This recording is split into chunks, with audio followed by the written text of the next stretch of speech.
Got this.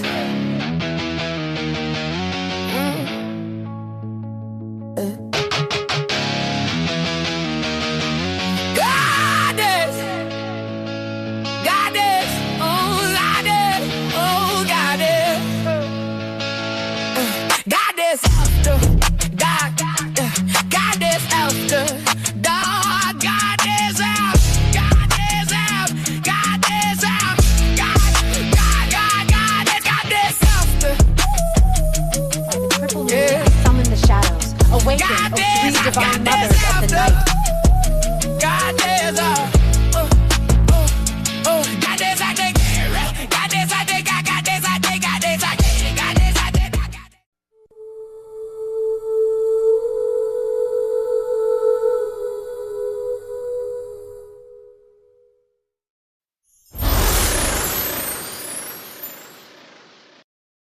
Your heart chakra, the gateway to your God self. All right, y'all, welcome back. It is Goddess After Dark, and we are here for episode number 6 tonight. Peace. We're stepping into the gateway. In our last episode, we moved through the lower chakras. We called that your humanity because it is where your survival, desire, identity, ego, power, and the body. And what I want you to understand something before we begin. What I want you to know is the heart chakra is not just about love in the way the world teaches love. This is not about being soft to the point of self-betrayal. This is not about romance, people-pleasing, or pretending pain doesn't happen. The heart is the passage. It is the sacred center where the lower self must be purified before the higher self can be accessed, right? It is where your humanity meets your God self. And tonight, we are going deeper into the heart as a spiritual gateway, as an occult chamber, as a place where truth, transformation, and divine feminine sovereignty begins to merge. So I want my mystics here to come into this episode open but yet grounded. Don't forget to get out your pens and paper, all right? Not just listening with your ears, but also listening with your body, listening with your spirit, listening with your soul, okay? Listening with that part of you that already knows there is another version of you waiting beyond the gate. Before we enter the teaching, we are going to open this sacred space properly. So I'm going to turn it over to the Goddess Southern, who will lead us into our invocation and begin and bring us, into a secret alignment for this episode. Goddess Southern, take us in. Ashe, gratitude, Sister Goddess Mystic. Hi, Mystic. How are you, Mystics, this evening? Thank you, Goddess Indigo, for that beautiful intro. So, before we get started with the Sacred Gateway, let's take a moment to center ourselves and breathe deep in our Sacred Gateway Center. As we gather within this sacred space, may we gently place aside the masks we have worn, the burdens we have carried, and the armor we have built around our hearts. May we enter this temple of remembrance with courage, compassion, and an open spirit. We call upon the wisdom of the sacred gateway, the heart center, where love, forgiveness, healing, and connections reside. May the wounds we have hidden be met with understanding. May the grief we have carried be met with compassion. May the inner child within each of us be seen, heard, embraced, and loved. May the divine feminine and divine masculine within us find harmony, balance, and sacred union. We invoke the healing presence of Goddess Green Tara, shift liberator and compassionate guide. We invoke Goddess Arian Arn, she who expands our vision and reminds us of our freedom. We invoke Goddess Rhiannon, sovereign keeper of renewal, self worth, and sacred becoming. We invoke Goddess Anpu, guardian of the sacred thresholds, guide of souls, and protector of the heart. We invoke Goddess Ma'at, lady of truth, balance, harmony, and divine order. May their wisdom illuminate the pathways of our hearts. As we breathe into the emerald flame of the heart center, may we release what no longer serve us and reclaim the love that has always belonged to us. May we remember that healing is not the absence of wounds, but the willingness to meet them with love. May our hearts soften. May our spirits awaken. May the sacred gateway open. So mo it be. Ashe, ashe, ashe. Ashe. Ashe. Thank you so much for that. Gratitude, sister. Thank you. I feel like my camera is freezing, so apologies, y'all. All right, so we are going to go ahead and get started for tonight. All right. So I'm going to share my screen because I have a beautiful presentation for you all tonight. I want you to, like I said, get that pen and paper and put on your student hat, and let's get ready to elevate. All right. All right. So let's see here. Let's get started.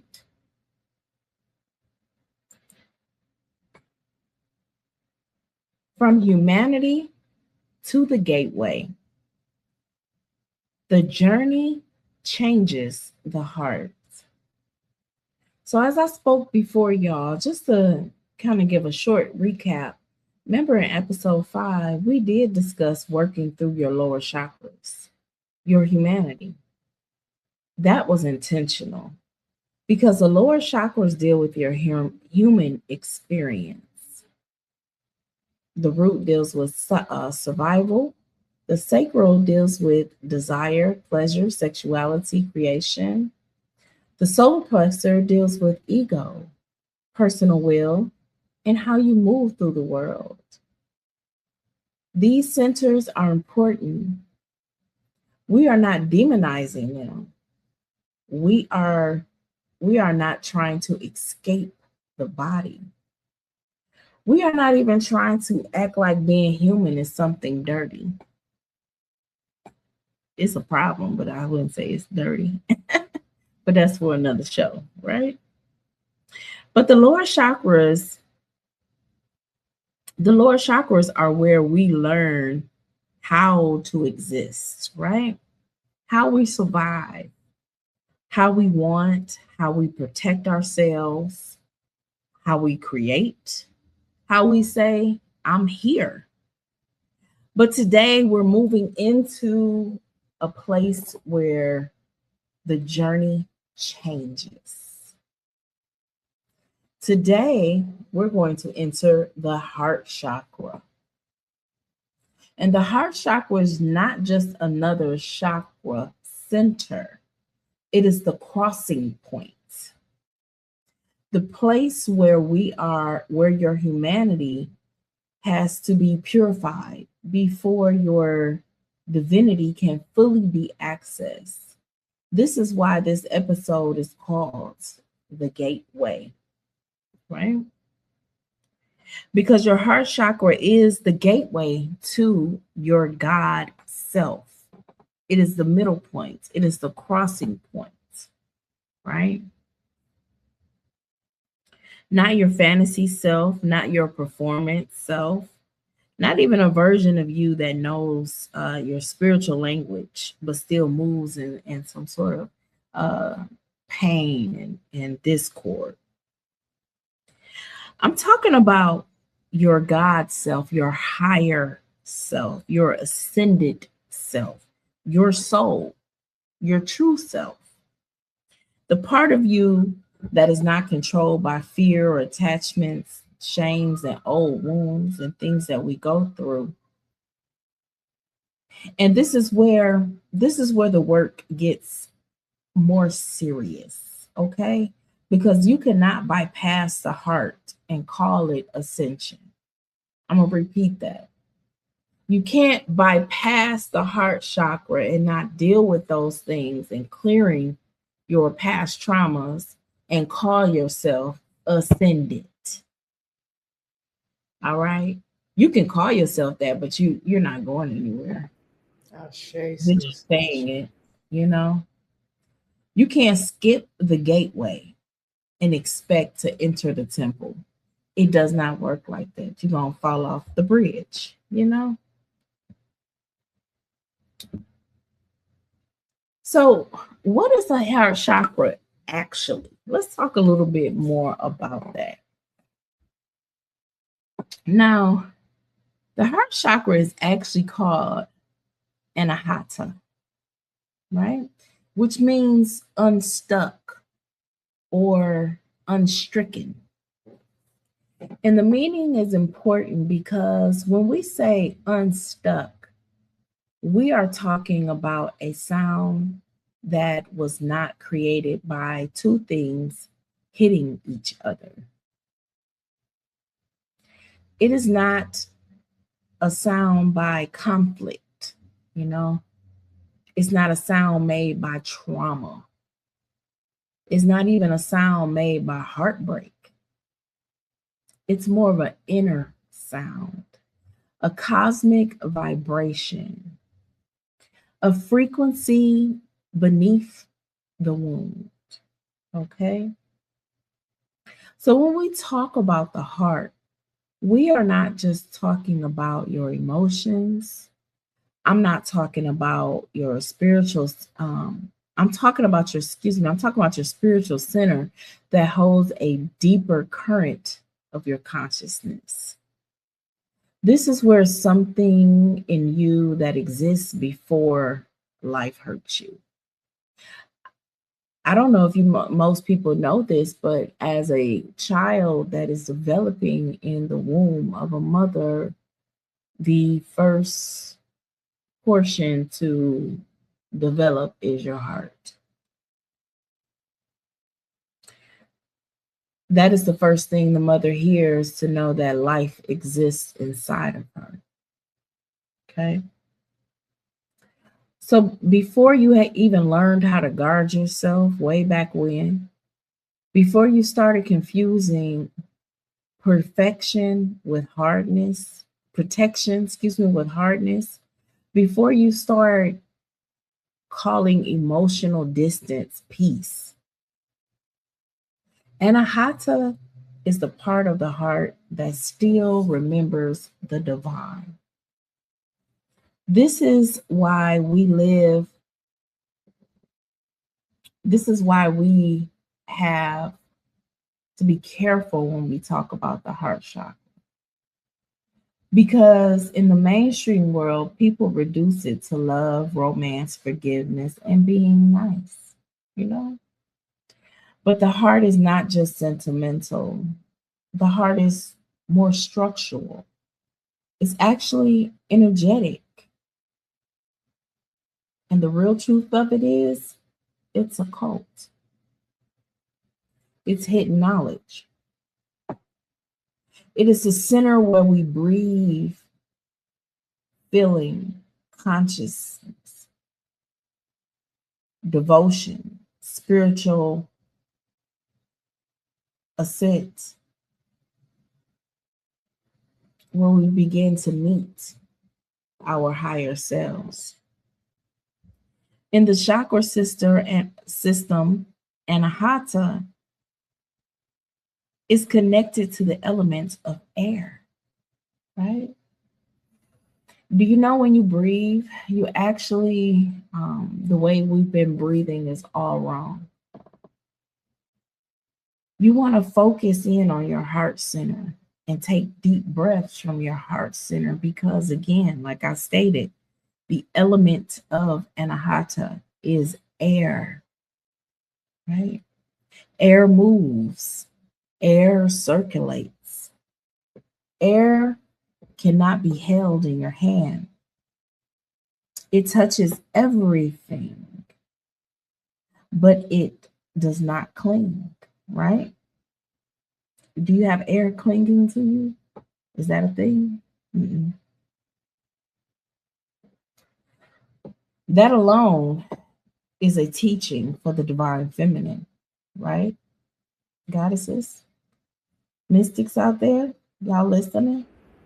Shay, sister, you better preach, girl. Go ahead.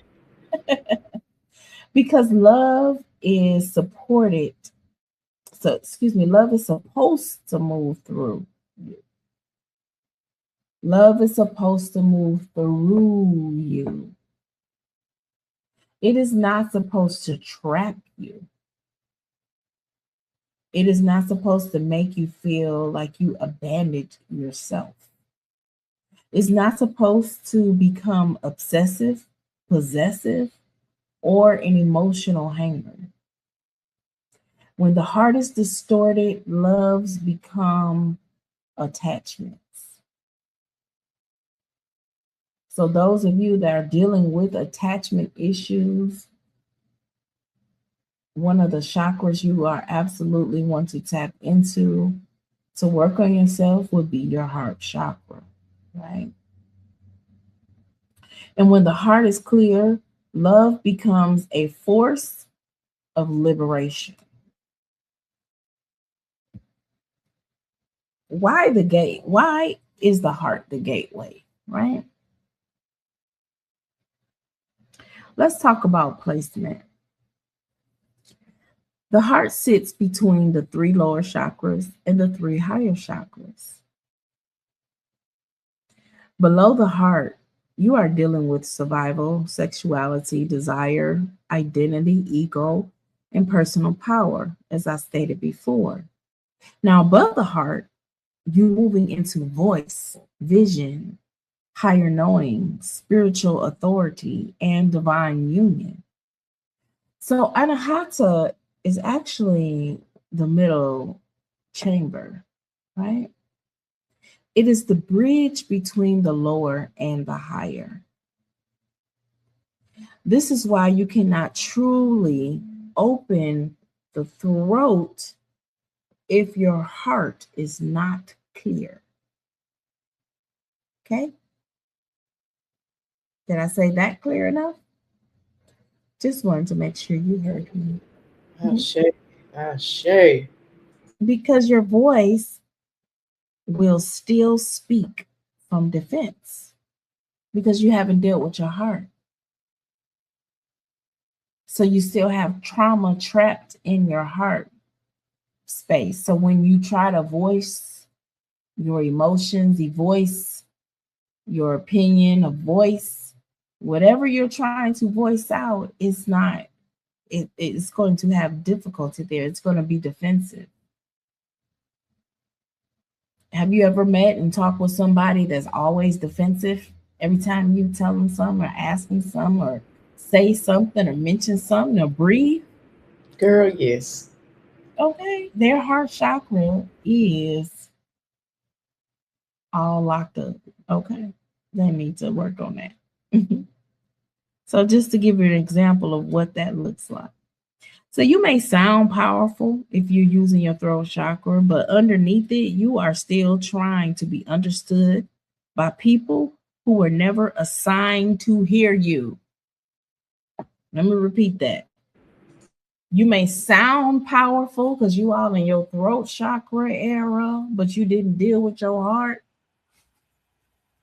But what you are really doing is still trying to be understood by people who were never assigned to even hear you.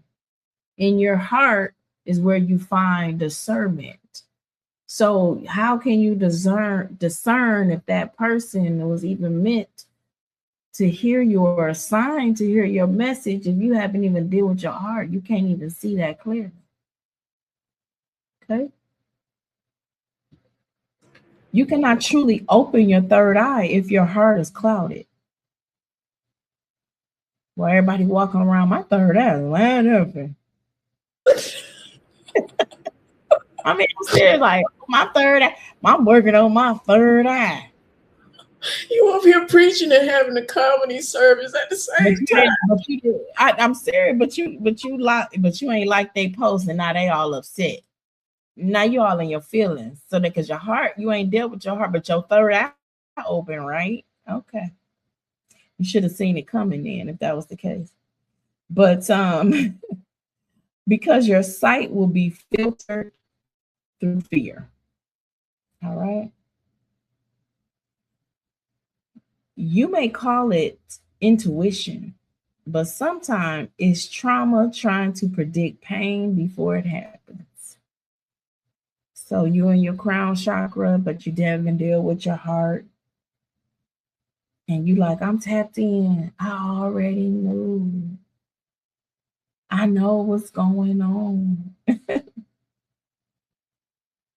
But again, it very well may be trauma that's trying to predict pain before it even happens. Okay. The crown cannot fully stabilize if the heart is heavy. It absolutely cannot. You may receive visions. You may receive messages. That's true enough.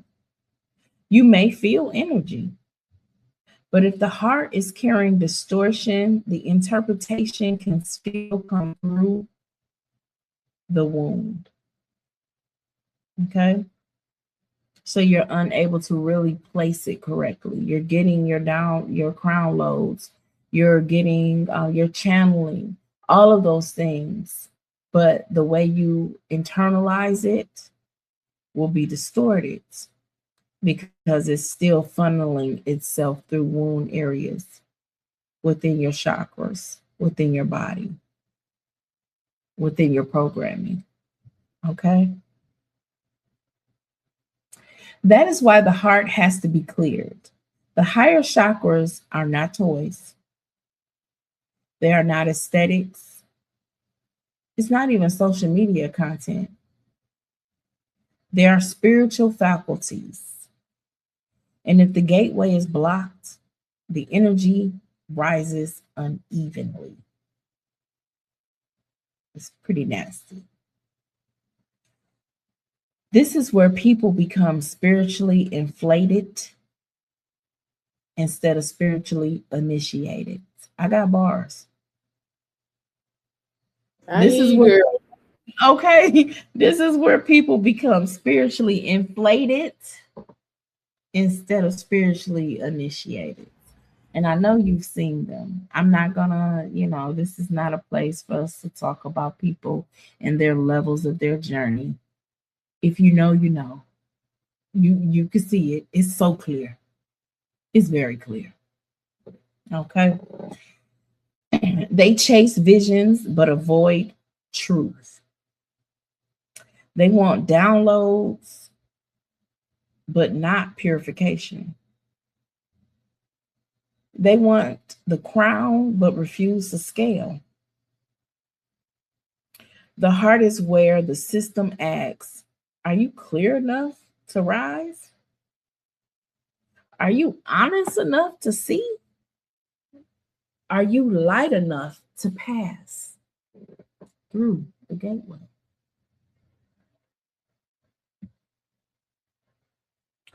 So let's talk a little bit about the occult mechanics of the heart. Just to give you a little insight of some deeper hidden knowledge about the heart that's not always talked about, right? So inside Anahata, we see the symbol of the hexagon. right?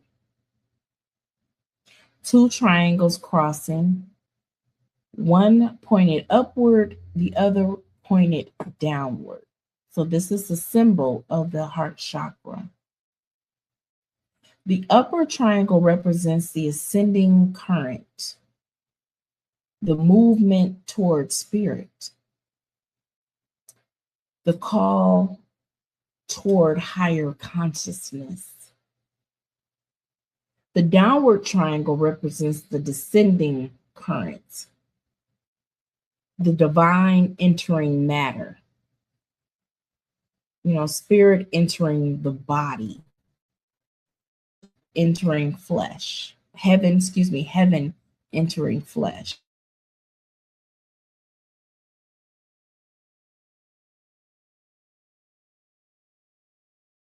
Becomes a living altar. So your fleshy body becomes that living altar because you have connected the two forces and they meet together at the gateway. So this is not just a symbol, the Anahata. This is initiation because the goal is not to abandon the body to reach your God self. The goal is to become clear enough for the divine to move through the body. That's why you're here having this experience in the body. This is part of it, This is why the heart is so important. It is a place where spirit and matter initiates, where instinct becomes wisdom, where desire becomes devotion, our personal power becomes sacred responsibility. And as for our pain, it can become medicine instead of an identity, okay? In the heart chakra teachings, there is also a spiritual or etheric heart inside of Anahata, a more subtle chamber within the chamber. It is the inner altar. That is where the apparent meditates on light, where your God self is the beloved or the divine presence. So the heart has layers in itself.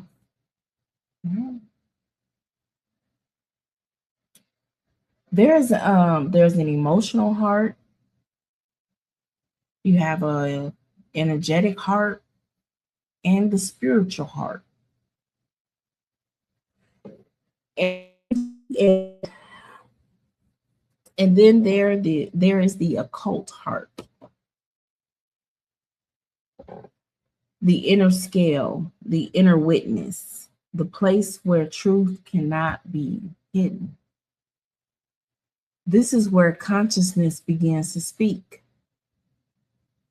not about guilt or shame, but consciousness. Where this is where it's a difference. Guilt is often programmed, right? That's a programming. Shame is inherited. But consciousness is the inner guru. You don't get consciousness from your parents. You don't get consciousness walking down the street and somebody sneezes. It don't work like that. It is a view that knows when you are moving.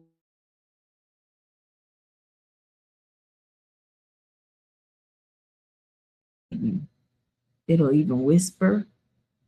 It will disturb your peace. You heard me? When you are betraying yourself. It'll give you all of these signs because it is protection. A lot of people want to silence the discomfort instead of asking what it is revealing.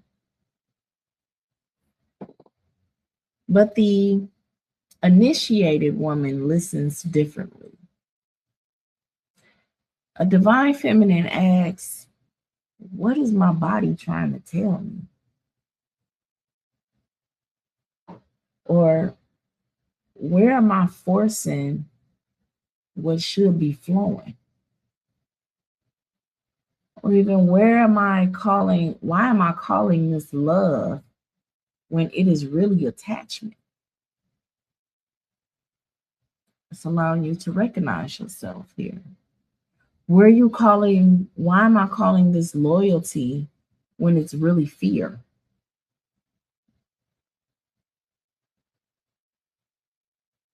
Why am I calling this strength when it is really refusal to feel? You blocked it out. This is the occult work of the heart. Not pretending to be healed, but actually becoming honest enough to transform. And speaking of transformation, let's bring in a deity that is all about transformation. The gateway within, as we continue to go deeper, right?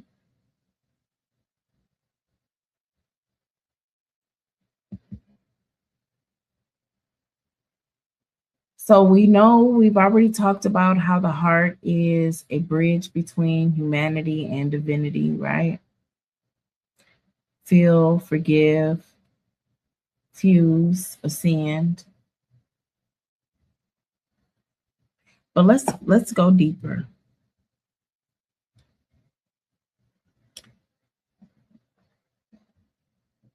Now, here's where I want to bring in Anpu. A lot of you know him as Anubis.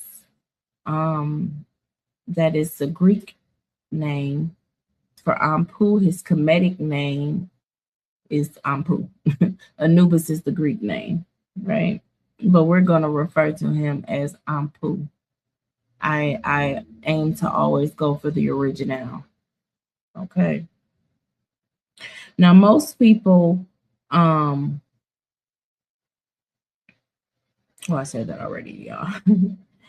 I want us to move closer into the screen. Let's really check out what we're looking at here on the slide that I've created for you. So your subconscious can get a deep visual, because your subconscious speaks in symbol. It's not reading the words.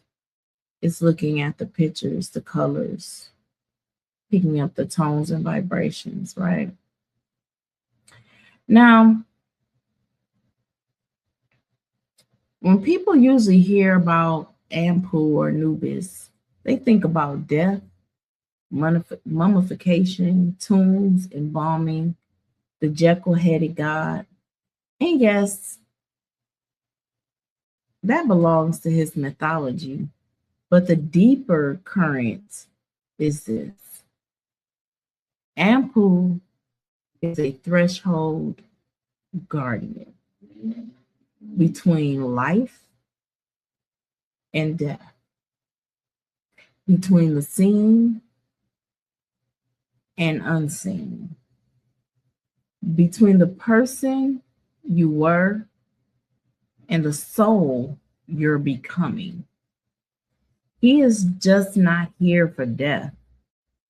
He is here for passage, for transformation, for sacred crossing. That is why his presence belongs in this episode. Because in the chakra system, Anahata is the gateway, as I explained earlier. And in the Kemetic mystery, Anpu guards the gateway. He is the one who meets the soul before it can move forward. And that is what makes this teaching so very powerful and something that you really want to tune into. Because before you reach Asar, which is Osiris, before resurrection, before ascension, before you enter the higher state, you must pass the weighing. How do you weigh up? Have you measured yourself? And no, I'm not talking about what people may call quote unquote sin and things of that sort. No, that's not what it means whatsoever. We're talking about you being healed. Have you worked through your heart issues? Are you holding on to things that are no longer serving you or in service of you? Are you holding on to past traumas? Because those things, are you have guilt? Do you have shame?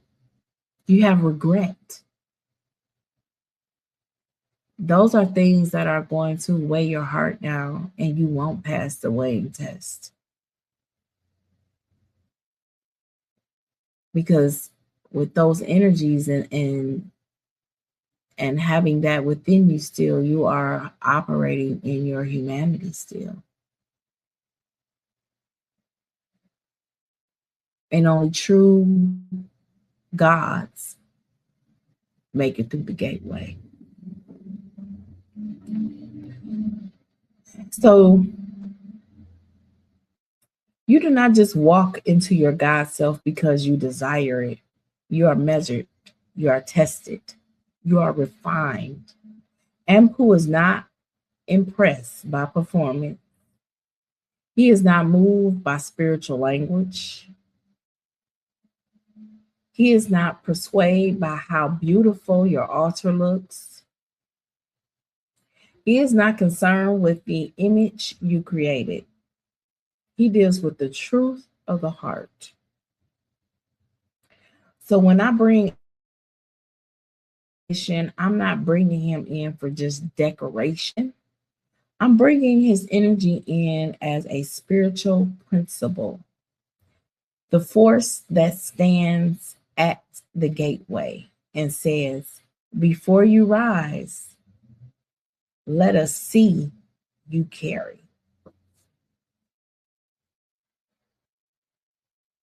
So in the weighing of the heart ceremony, Anpu places the heart on the scale.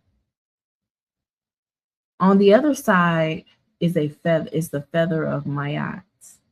Mayat represents truth, balance, divine order, cosmic law. Not truth as your opinion, not truth as the story you tell yourself so you can sleep at night, but truth as universal order. Truth that does not bend because truth that does not disappear because you were wounded. The type of truth that does not change because the ego wants to be right. If the heart is light, the soul can move forward. If it's heavy, it cannot pass, as I just explained. Now let's bring that out of the tomb and into the body, because this is not only about what happens after the so-called death. This happens while you are alive. Every initiation weighs the heart. Every elevation weighs the heart. Every time you say you want to become more powerful, more intuitive, more divine, more sovereign, the gateway responds. And it asks, can you hold more light without lying to yourself? Can you receive more power without becoming possessed by ego? Can you open your gifts without using them to avoid your wounds? Can you love without abandoning yourself? Or can you release what made you feel important, even if it also kept you bound? A heavy heart is not always evil, because sometimes it could be grief, resentment, shame, like I explained, or unspoken anger, or sometimes even old attachments dressed up as loyalty. That's my dog. You know, sometimes the heartbreak you keep making a home out of because you don't know who you are without it. This is where Mayat becomes the medicine, because this energy is not asking you whether you were nice. It's not asking whether did you please everybody. It's not even asking whether you played the role of a good woman or man. A woman or a man can be good and still be out of alignment. You know, I talked about that last week when I talked about the root chakra and how, you know, all the spiritual works and things that I do, you know, though if you're not mindful and tending to every part of yourself, your inner self, that can absolutely happen. It doesn't make you a horrible person or anything like that. You just work and get yourself back in alignment. So that energy, the feather or Mayat energy, can be loyal and still be betraying yourself, right? So the scale asks something deeper. Are you in the right relationship with your soul? Because that's the real test. That's the real test.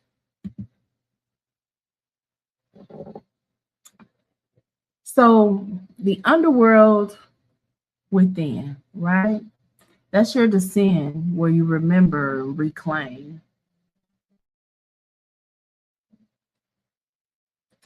So the underworld as a shadow type of initiation. Now we have to talk about this a little deeper, right? Because the underworld is not just a place of what they call death. Esoterically, the underworld is always the hidden chamber, the subconscious, the shadow, the place where everything goes when you refuse to face it in daylight.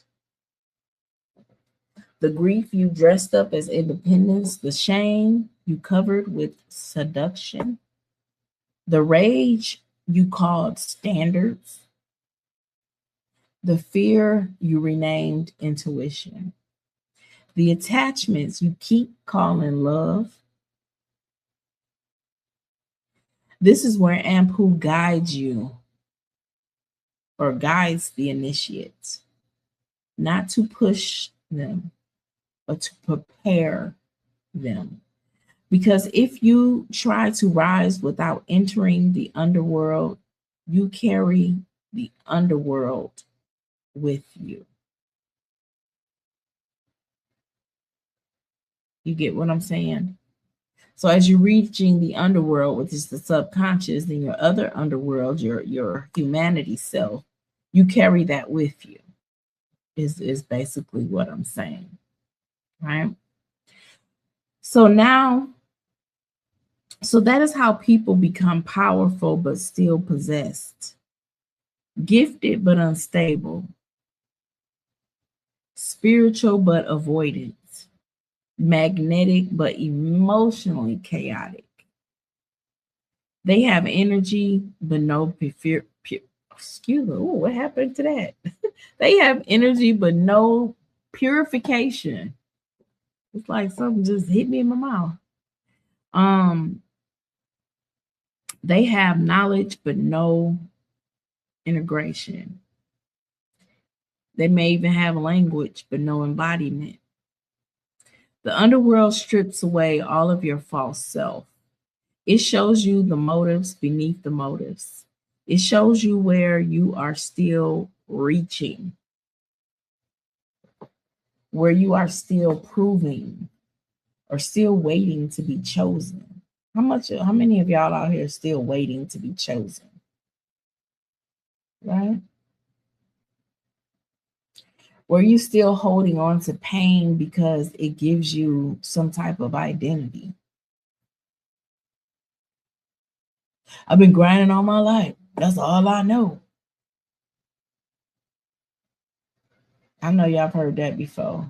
That term right there, I was thinking about that earlier when people be like, that's all I know. Yep, and that's all you know. That's Sister, they be on autopilot at that moment. Oh, absolutely. Absolutely.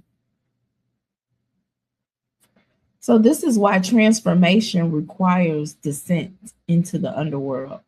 The caterpillar does not come out as a butterfly by pretending it has wings. Nope. It dissolves. It enters into a dark chamber. It loses its old form completely. That is Anpu's current. Transformation through the passage. Transcendence through truth. The soul cannot ascend while still worshiping its wounds, right? So the underworld asks, what must die in you so that your God self can live through you? Not your body, not your softness, not even your femininity. The false attachments or old contacts or emotional debts, the identity built around pain, that is what must be released at the gates. So let me give you a little, I just want to throw this in, just some little occult knowledge in regards to Anpu and the gateway in itself. So when we look at the ancient texts and papyruses of ancient Kemet or Egypt, however you want to put it, we're going to say Kemet on this channel here. You look at the hieroglyphics on the wall and you see funerary scenes, right? You hear the modern day translation of saying that Anpu is the god of embalming. He's the god of death in itself. But the hidden meaning is not that at all. That's not the death they're talking about. So I'm going to give you some truth so you can look this up yourself, you know? That's always important. So the ancient Kemetic ancestors, they knew death to be this life we're in now. You being here in the flesh as a god is considered the death. And life is not until you actually go through the gateway and you reach what they call the halls of amenity, right? So when they say Anpu is the god of death, he's the god of embalming, and they're showing you embalming scenes and him preparing the body and covering the body. You have to first remember that these are all symbols. And they're symbolically telling the story of you catering, going through this journey within here in your body and the physical, preparing yourself to be able to enter into the gateway back into your God self. So the funerary scene is not taking you to a burial spot. in mourning like you see on modern day funerals. No, it's telling you how to walk through this life, walk through this death, excuse me. So let me put it like that so you can understand what I'm saying. How to walk through this death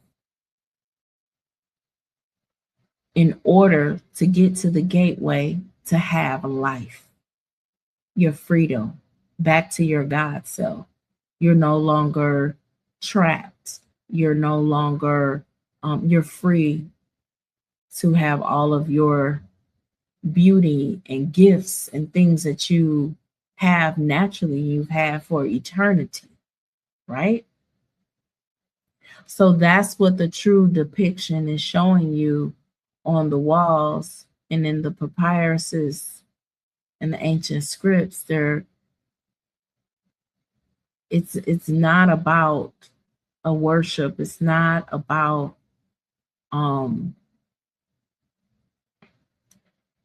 Osar and Anpu and Nephthys and Isis, mourning the death and all of the way that the modern people, have written and talked about the story. It's deeper. And those of you that have a connection to the ancient Kemetic energy, I would suggest tapping into your DNA memory so you can get that knowledge of what's really being said. Okay. So I just wanted to throw that in. I wasn't gonna I'm gonna continue on here because I'm almost done with my presentation. But I just wanted to I feel like I'm into holistic teaching. So that has to be known in order for us to truly move forward. We can't move forward with these cute little stories and interpretations that's really not here to help us with your ascension, okay, with you reaching your higher self, okay? So let's bring it all back to the divine feminine. The divine feminine. Heart initiation. This is where I want the divine feminine to really hear me. I hope y'all listening. Because the feminine becomes goddess at the heart. In the lower centers, feminine energy is raw, survival, sexuality, creation, instinct, hunger, magnetism, power. None of those are wrong. I'm not saying that at all. But when the force reaches the heart, it must mature at that point. The serpent must become wisdom. The desire must become devotion.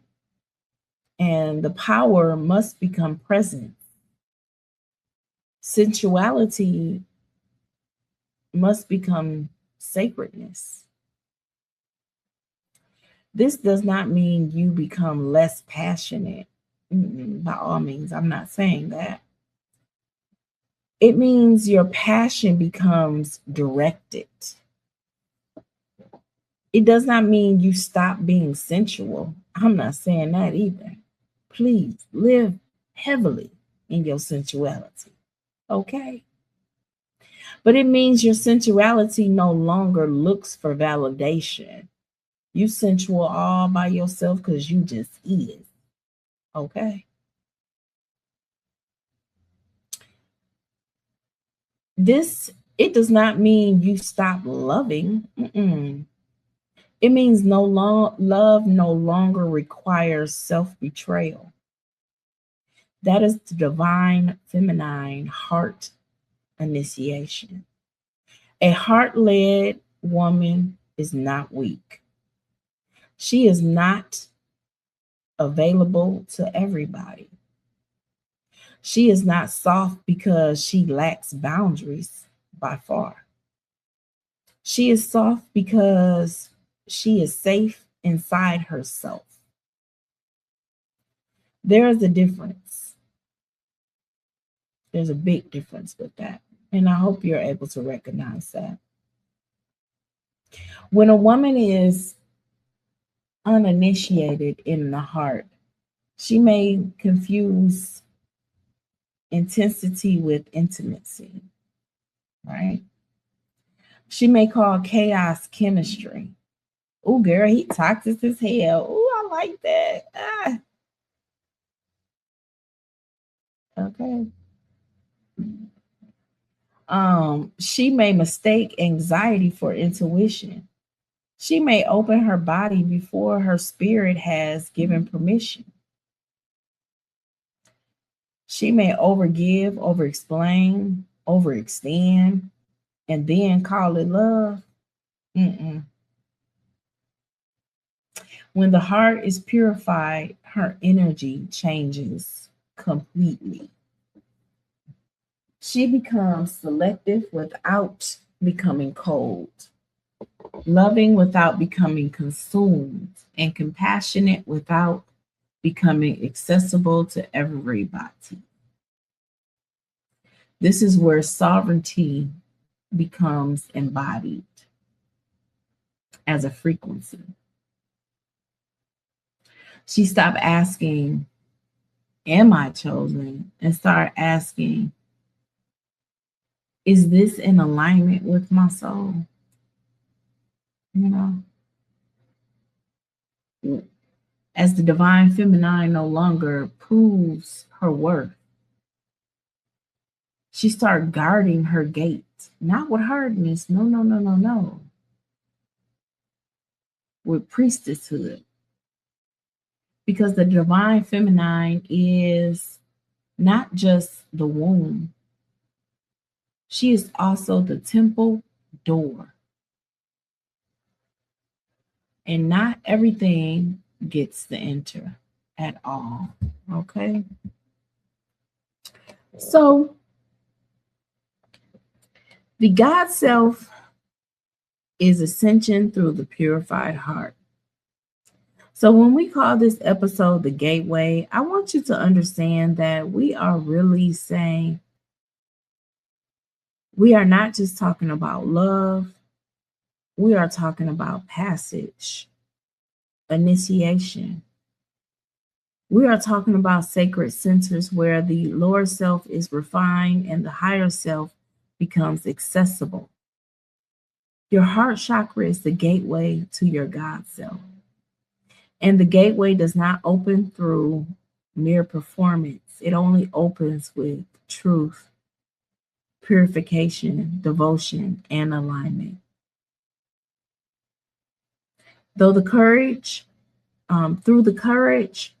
to look at what you are carrying and decide that it no longer gets governed, it no longer governs your path, the heart must become light. Not empty, light. There's a big difference with that. And I'm hoping I'm affirming that you're able to recognize that. Not an empty heart. An empty heart is not numb. A light heart is free. A numb woman usually shuts herself down to survive. But a sovereign goddess has faced what hurt her and reclaimed the energy trapped inside that womb. This is the transformation. This is where transcending starts, right? This is that Anpu current. He does not simply represent that darker side in that aspect. He represents a sacred crossing from one state of being to another, from the old self into the initiated self, from the wounded feminine into the sovereign feminine, from human reaction into divine embodiment.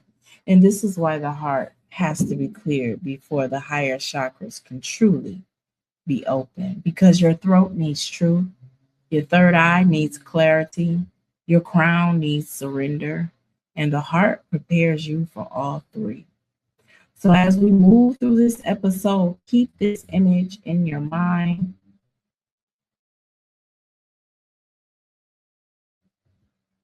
I just want to bring it back to you. Your heart on a scale, not to frighten you, but to awaken you. Ask yourself, am I carrying that cannot, ask yourself, what am I carrying that cannot come with me into my God self? What wounds have I mistaken for wisdom? What attachments have I called love? What fear have I renamed discernment? Where have I been loyal to pain instead of truth? Because once the heart becomes honest, the path opens. Once the heart becomes lighter, the energy rises clean. Once the heart comes into Mayat, the God self can descend into the body.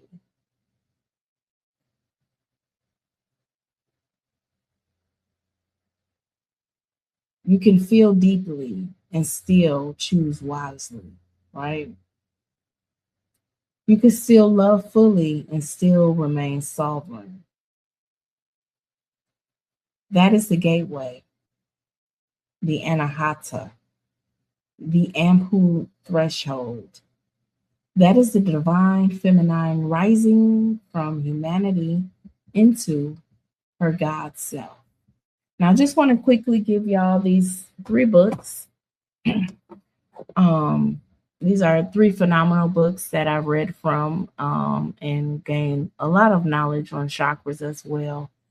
These are the actual colors. So if you write down these books and look them up, you'll be able to find it.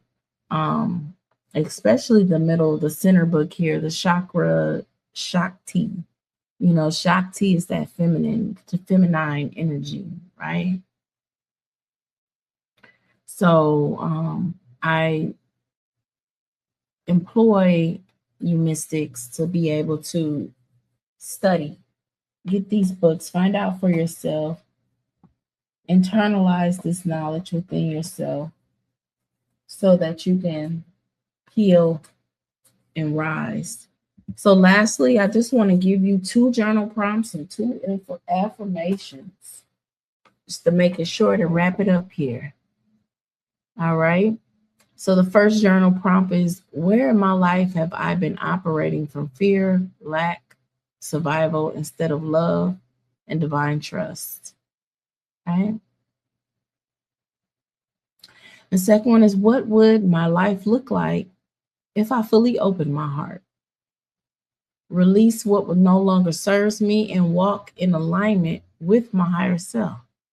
How would that look? Sit with yourself, visualize it, write it down. And with that, then take in some affirmations for yourself. I would suggest breathing into your heart space and looking yourself directly in your mirror and say, I open my heart to divine love, guidance, and infinite possibilities. I release what no longer serves me and welcome peace, healing, and higher alignment. I want to thank you all for sitting with me for this time as we went through the gateway and why the heart chakra is called the gateway. I'm having some camera trouble, but however, we're just going to keep moving and we're going to turn the mic over to Goddess Mystic Light as she tells us all about what a balanced heart chakra entails. All right, peace. I'll slide it on over to Mystic Light. Peace, mystics. Indigo has given us a lot of knowledge.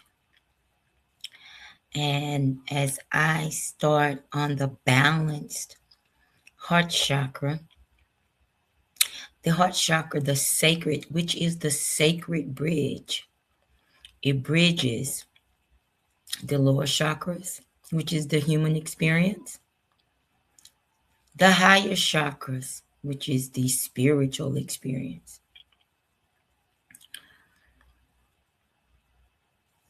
Now, as we go into a balanced heart chakra, the balanced heart chakra through the wisdom of the goddess Mayat. Mayat, as goddess Indigo has talked about, she deals with truth, harmony, and love in sacred order. So the heart chakra sits directly in the middle. And why is this important? So without an open and balanced heart, survival can become fear, emotions can become attachment, personal power can become control or ego. Likewise, intuition can become fantasy, spirituality can become escapism, truth can become judgment. We go to the next slide. The heart harmonizes both worlds. So when we're talking about the divine feminine and the heart chakra, the divine feminine is often associated with receptivity, compassion, nurturing, intuition, creation, emotional intelligence, and sacred wisdom. So Mayat, the goddess of truth, balance, and harmony. Mayat is the divine feminine embodiment of truth, justice, balance, and cosmic order. She teaches that a life lived in alignment with truth brings peace to the heart and harmony to the soul. So a balanced heart chakra allows qualities to flow naturally. So when the divine feminine is awakened through the heart, you learn to love without losing yourself. You give without depletion. Receive without guilt. And you forgive without forgetting your worth. You set boundaries without closing your heart. So Mayat teaches the balanced heart. Mayat teaches that balance is sacred. In ancient Egyptian spirituality, the heart was weighed against Mayat feather, as goddess Indigo has taught. Spiritually, this asks, is your heart heavy with resentment, self-judgment, fear, betrayal, unworthiness? Or is your heart light with truth, integrity, compassion, forgiveness, self-respect? A balanced heart becomes light because it is aligned with truth. So the balanced heart, it speaks it, it lives it, and it be it. Balance in giving and receiving thoughts and actions. Harmony within self, others, and the universe. Sacred order. Trust the divine flow timing of life. Next slide.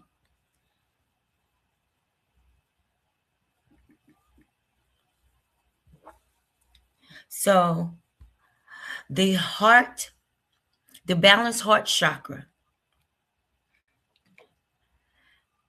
Anahata, the heart chakra is the bridge between the lower and upper chakras.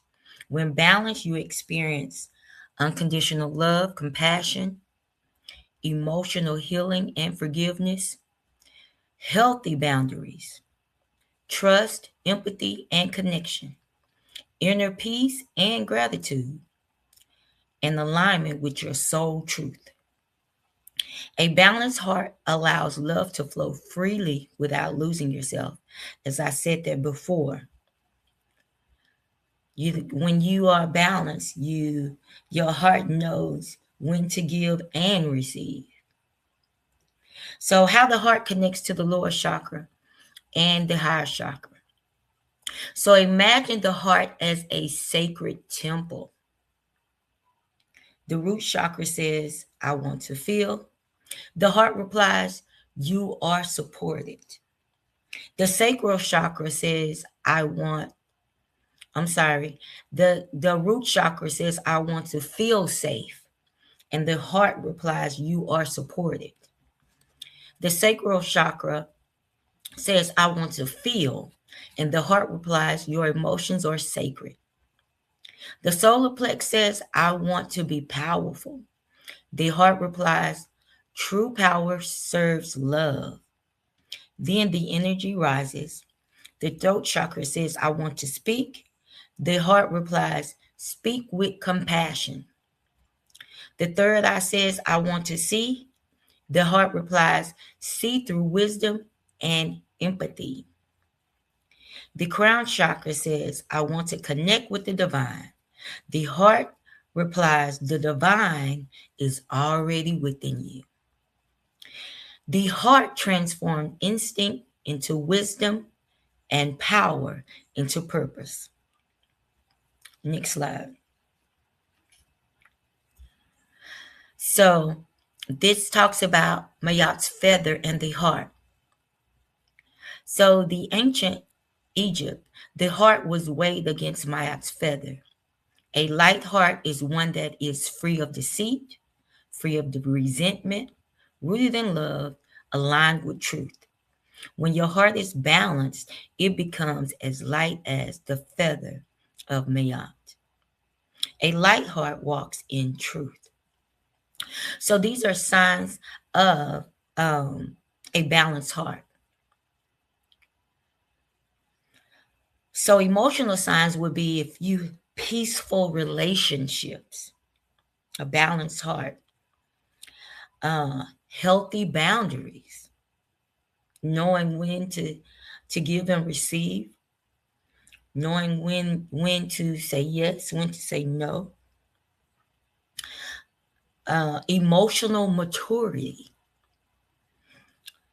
A balanced heart understands emotional maturity, self-acceptance, and compassion. Those are the emotional signs of a balanced heart. The mental signs would be positive outlooks, balanced thinking, reduced judgment, and greater empathy.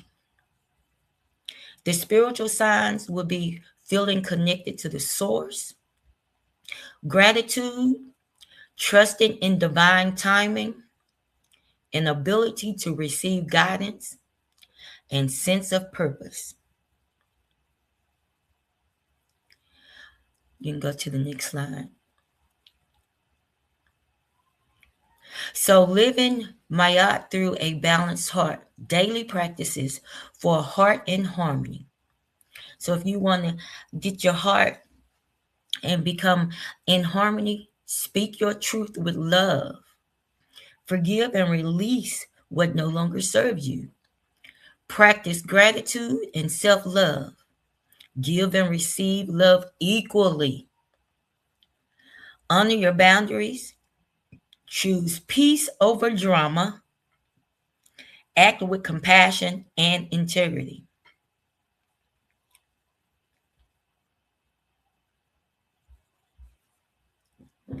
So you are Mayat, divine feminines. Use Mayat energy. You are the divine balance. There's another goddess, Hathor. Hathor is often associated with love, beauty, joy, music, and nourishing feminine energy. So, if Mayat represents discipline, wisdom of the heart, Hathor represents the heart capacity for love, pleasure, and emotional healing. So, we have these divine goddesses that we can tap into intuitively to bring in that balanced chakra, balance out that heart chakra. So practice sacred receiving. Many people are comfortable giving but struggling to receive. The divine feminine teaches balance. Practice receiving compliments, practice receiving support, practice receiving love, rest, and guidance. Receiving is not a weakness, it's a form of trust. And so when that heart chakra is balanced, you're able to feel, and you're able to go into the energy of non-judgment. You can set boundaries, but also you're able to sit and hear and listen so that you may be able to speak from the divine heart center. So if you are wanting to balance that heart, here are some heart, you can do some heart center journaling. Ask yourself, what is my heart trying to tell me? What am I withholding? Where am I withholding love for myself? What truth am I afraid to acknowledge? What am I ready to forgive? You can also do some sound healing and understanding that all the chakras have their vibration, and the heart chakra has the yam, the heart chakra, yam, humming, sacred chanting, inspirational songs that open the heart. The vibration help harmonize the energetic bridge between the lower and the higher chakras. The heart is the middle. The heart is the gateway. So connecting with that heart chakra and spending time in meditation could absolutely balance that heart chakra. I think that's my last slide. Yes, that's my last slide. So practice that. I do have a divine feminine affirmation, and it says, my heart is balanced and open. I honor my humanity and my divinity. I stand in truth like Mayat, rooted in love, guided by wisdom, and aligned with sacred harmony. My heart bridges the earthly and divine, and I allow love to flow freely through every aspect of my being. So that's my presentation on the balanced heart chakra.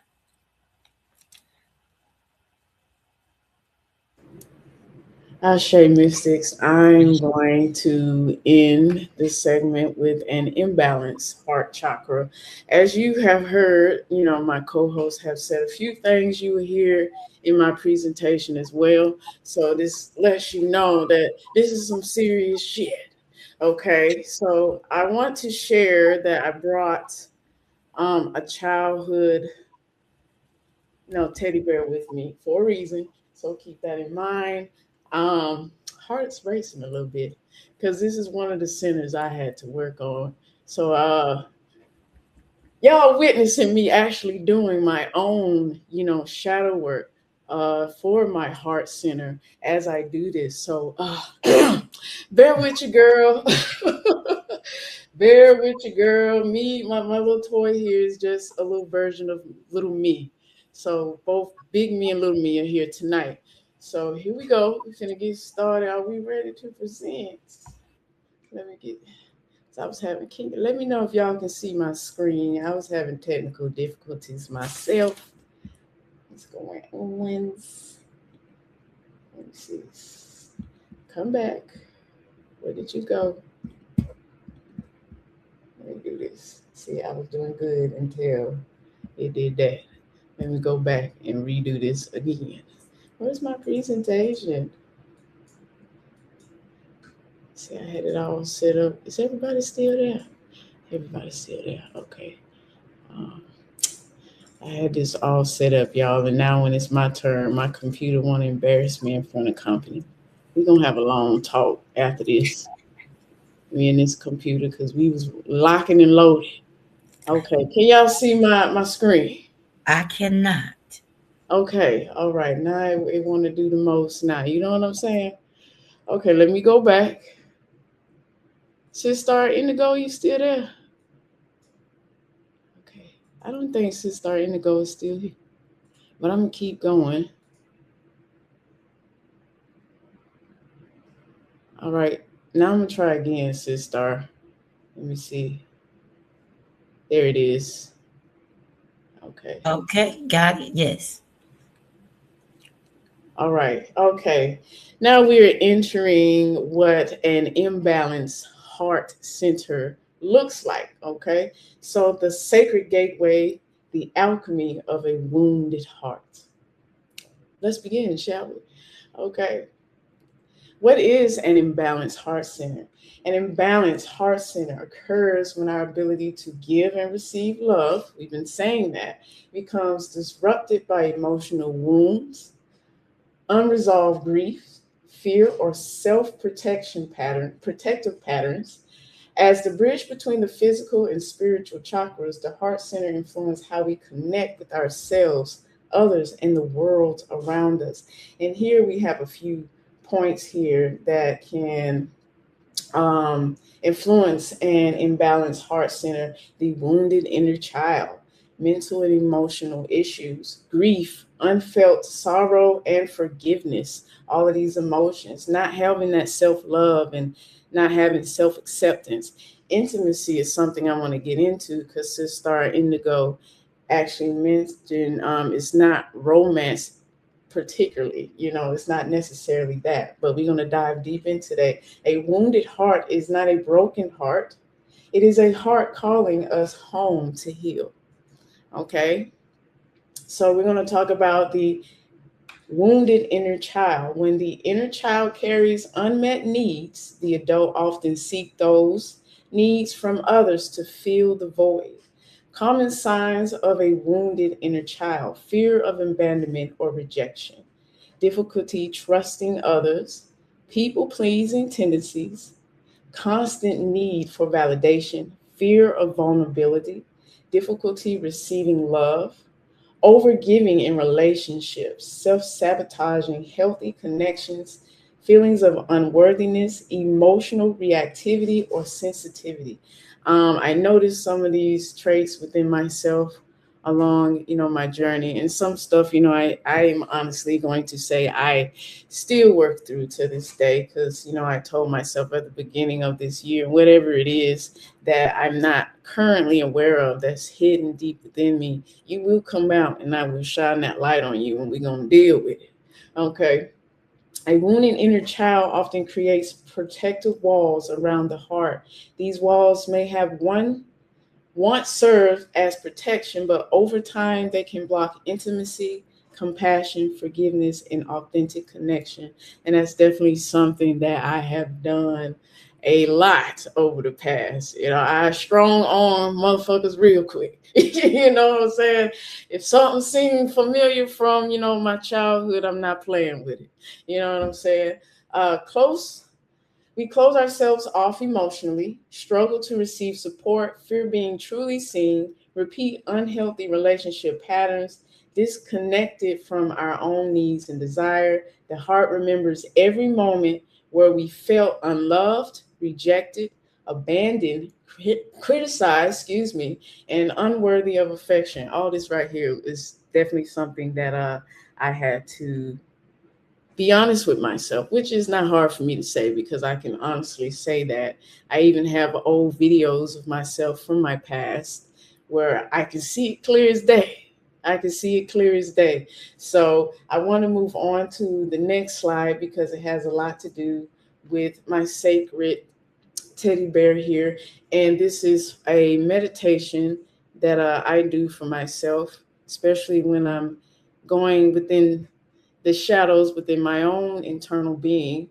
I do this, and this is what you do here. So, embracing the wounded inner child, prepare your sacred space, whether it's your room, anywhere that you can find this peace and quiet. Bring a cherished childhood item or a symbolic object that represents your younger self. I have my Care Bear here, and this is actually one that I've had ever since my mother had me. So when I came out the womb, slipping and sliding. So it's been this since then. And it's a whole symbolic of this whole teddy bear, by the way. That's another story. Continuing on. Second, okay, set the tone with music. Okay, choose music that resonate with the emotion you are feeling. Let it be a bridge between your present self or your inner child self. It could be based on the situation that you're feeling.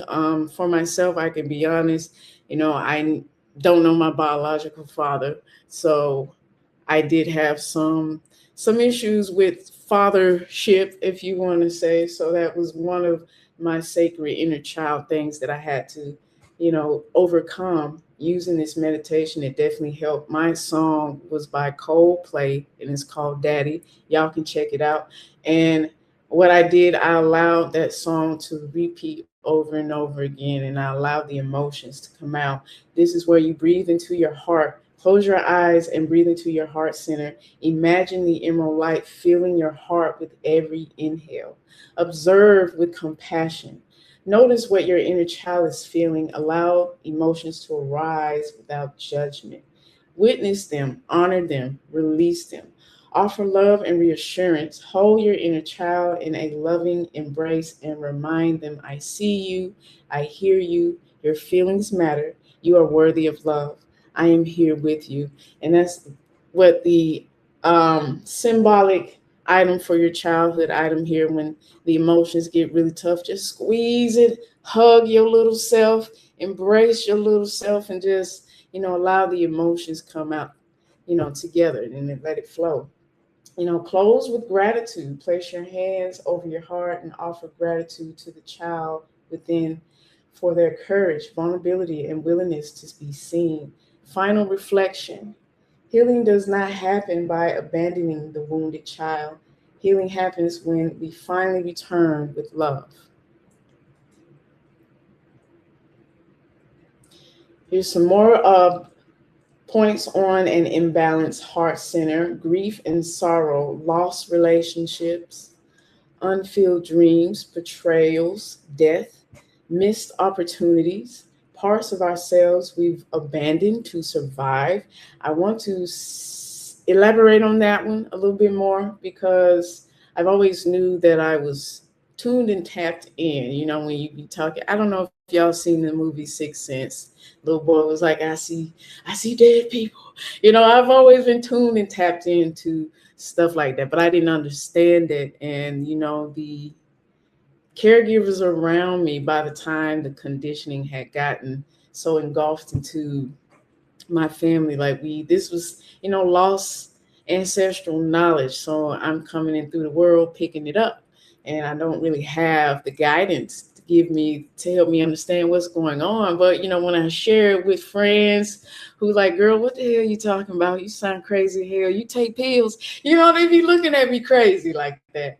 So it was one of those. I wanted to be accepted. I wanted to be received, and I would abandon those portions of myself because I wanted people to like me. I wanted people to see that I was normal and everything. Forgiveness, forgiving self, forgiving expectations that weren't fulfilled, forgiving others, even when an apology isn't given. That's a big one because I know a lot of people still holding on to stuff that somebody else, caused on them. But they probably done moved on to a whole nother life, forgot the whole thing, living their best life. Who knows? They probably already physically transitioned. You never got that apology.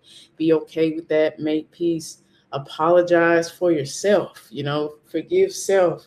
Figure out what was it in that experience you're supposed to get out of that, and just make peace with it. Grief asks to be witnessed. Forgiveness asks to be released. Both are pathways back to the heart. What we allow ourselves to feel, we allow ourselves to heal. Okay. Sacred intermarriage, intimacy. This is where the intimacy comes from. So, like Sister Indigo said, it's not particularly romance. Of course, they're going to make it seem like that, but this is about marrying the inner divine feminine and masculine within self. If you have not done that, how do you expect to find that balance outside of you? It's a lot of us running around here who have not, mastered, balancing the divine feminine masculine itself, have not married the two together. You have to do that internally, which is why intimacy equals into me. Okay, you must marry the inner divine feminine masculine within self. However, each aspect may carry wounds that need addressing. Okay, the feminine aspect within us may carry wounds around difficulty receiving love and support, difficulty trusting others, emotional expression and numbness. I've met, some people who was just very emotionally out of tune, out of touch. It's just like, not feeling self-worthiness and holding grudges. The divine masculine within us lack protection. We don't really provide the necessary protection we need for self. Poor boundaries, isolation or withdrawal, becoming a rescuer. I had that issue in a relationship where I was trying to be Captain Save-A-Ho all the time. And I can't do that all the time. How can I save someone if I hadn't saved myself? I got to allow people to see for themselves as well and do the part that you're supposed to do in their lives. Fear of vulnerability, that is a big thing, even just with the divine masculine in general. I've always heard how, and even seen, witness, how a young man will be in tears and women, oh, boys don't cry. You're such a girl. You soften it. No, everybody cries. He cried when he's a baby. Why won't he cry now? Okay, allow your inner divine masculine to be able to feel that vulnerability and be able to express his emotions. When these inner forces are polarized, we experience conflict, wanting love but fearing it, craving connection but withdrawing from it, and overgiving or controlling behaviors. A lot of people have circulated most of their lives isolated from true, mature intimacy. Great inner healing is needed before creating true intimacy, not only with self, but your partner or marriage to another as well. And I also want to point out here that this is where a lot of people, they get into a relationship, and this is outside of self. This is where you start to lose yourself in the relationship because, neither one of you haven't married the sacred divine feminine and masculine within self. Y'all looking for it within each other externally, when both of you supposed to have balanced self within, so that you can have that balanced, healthy external relationship. I also want to mention physically, when an imbalanced heart center looks like physically, that's where you have the congestive heart failure, heart attack, heart disease, asthmas and allergies, lung cancer, breast cancer, high blood pressure, anything that focuses on the heart center. Remember, things happen in the spiritual before they manifest into the actual physical. Now, here are some goddesses to invoke when heart center is imbalanced. We got green or white Tara. By the way, that's my mommy's name. Okay. She will provide healing, compassion, growth, freedom, heart center awaken, liberation from suffering. She's the swift liberator. Okay. Goddess Arian Ra. I had to practice her name. Okay. She provides expansion, freedom, perspective, and destiny. She's excellent for when the heart center feels trapped or contracted. Okay, Goddess Rhiannon. She is fertility, land mysteries, renewal, sovereignty. She's excellent for heart chakra healing involving freedom and self worth. Okay. Far as the references for my books on our last Goddess After Dark episode, I did list my books for my solar plex. It does apply for my heart center as well. So I do not have those up here this time, but if you want reference books, they are in my last slide in our last episode. But I did leave you with some journal prompts to sit and think about. We have some beautiful journal prompts from each of the goddesses this evening. Let's start with focusing on the inner child. Okay, when did I first learn that love had conditions? What affection, protection, or validation was missing? Okay, how do I still seek it in others rather than provide it for myself? Okay, going to the intimacy bullet. Can I remain authentically myself while remaining open to another? Can you do that without losing yourself? Without feeling that you are always responsible for your partner's healing? You can't always be Captain Save-A-Hole. Trust me, you're going to drain your ass. All right, grief and sorrow. What am I still carrying that I have never fully mourned? I had moments like that. I was overseas when my grandmother had passed. I was in the army when my grandmother had passed and when my aunt had passed. So it's a fast moving pace job, depending on what we're doing. So I really didn't get time to actually grieve. So, but it came to a point where everything came to a head and I needed to release that. They had been transitioned maybe 2, 3 years by now, and I was still like, I need to get this out. And so finally was able to get it out and be able to get that healing. And now they on the other side, happy, celebrating, and showing me all the love that they had. Okay, self-love and self-acceptance. Okay, what parts of myself am I still withholding love from? And do I have sacred balance within myself? Have I married the divine masculine and feminine within myself? If you are interested in a relationship, I'm just going to say, if you're one that's desiring a partner, I really, really, when I say I really highly recommend. See, my throat chakra don't want me to say no. Get back. Okay, I highly recommend that you really think about this and sit with self, because if you really want that healthy relationship, really do this internal work first. It really does matter. It really does matter. And when you start doing the internal work, you may come to realize, no, the men or women that you were once attracted to no longer draws to you anymore. You elevated to a new type of partner that you desire. So think about these journal prompts. That will be the end of my presentation. All right, I'm gonna stop sharing. Okay, gratitude, y'all, for being here with us tonight. And that is it. That is it. You being here. I don't know. Can y'all hear me? I can hear you now, sis. Okay, because I don't got it. We're just having some technical difficulties. Mystic Light had got disconnected. I can't get my Okay. camera on.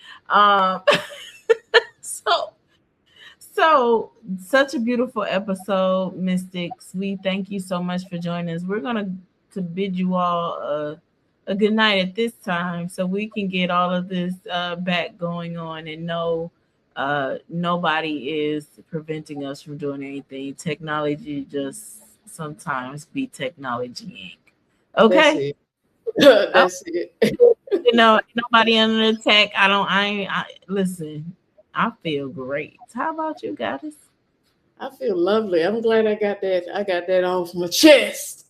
Yes, I know. Beautiful, beautiful. I loved it. I love everything, and it's so good to release. And that's part of what the heart chakra is about and what it does. So thank y'all for joining us tonight. I know you can't see me, but I'm here, but I'm bidding you all an amazing night, and we are left with the beautiful graces of the goddess Southern here. Okay, so we'll just leave her beautiness all on the screen. Okay, Here we go. and she say peace for all of us. Okay. Please find your light and fix your crowns, love. All right.